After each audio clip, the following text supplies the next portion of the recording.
Hello friends, my name is Satyam. Today I will tell you a very interesting story about the student and the samurai. Once upon a time in ancient Japan, a young student was living at a prestigious temple, serving the most renowned Zen master of his time, and thus learning the ways of Zen. He was a very diligent student and always did his very best to please his master and be deserving of learning from him. So the master was also satisfied with his student, and one day he decided to entrust him with an important task.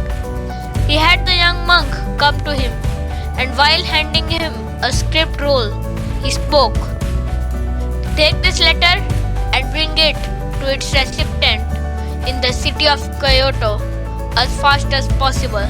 Under no circumstances the letter can be lost or fall into wrong hands. This is of vital importance." Without losing any time, the monk packed some provisions and a sword and was on his way to deliver the letter for his master.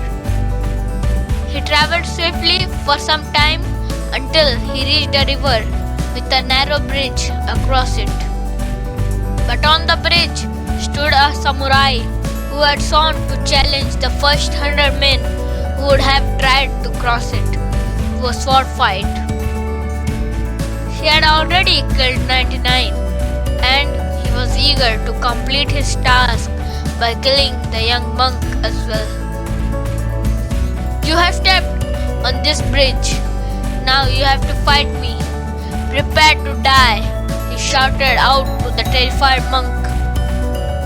Desperately remembering the importance of the letter he was carrying, he implored the samurai to allow him to bring the letter back to his master and swore that he would come back to meet his fate after that. The samurai granted him that wish, and so he traveled back to the temple, all the way thinking about the situation he had found himself in.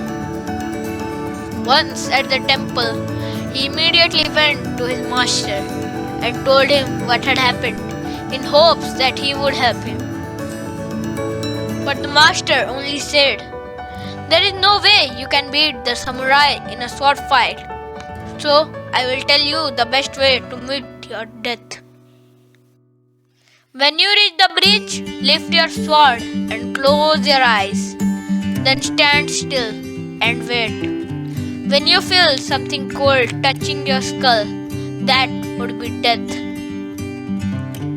Once again, the student left the temple, this time ready to meet his death, so that when he reached the bridge with the samurai who was waiting for him, he did exactly as he had been told by his master.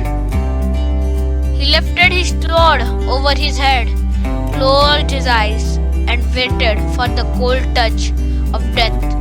When the samurai saw him like this, he suddenly thought that he must have met a truly great master, since he had never seen such a strange position with closed eyes, nor such a calmness before a fight. He dropped his own sword and beseeched him, "O great master, forgive my impudence and allow me as your servant and learn the true mastery of the sword from you." You see, in life, in your life, sometimes we found ourselves in situations where there seems no way out. But in moments like that, we have to keep our cool and concentrate on being 100%. Imagine if the monk would have cried and begged for his life. The samurai would have most likely laughed at him and cut him into pieces. If the student would have charged him in a desperate attempt to strike him, the result would have probably been the same. But the student reacted in calmness and displayed such a high degree of Zen that he was superior than the samurai, and thus the samurai bowed in front of the student because he, as a samurai, noticed immediately that he had encountered a superior Zen master in the student.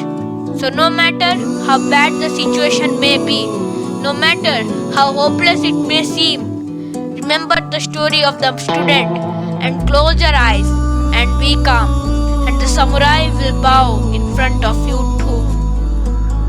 Thank you for watching. Please do like, subscribe, and share this video.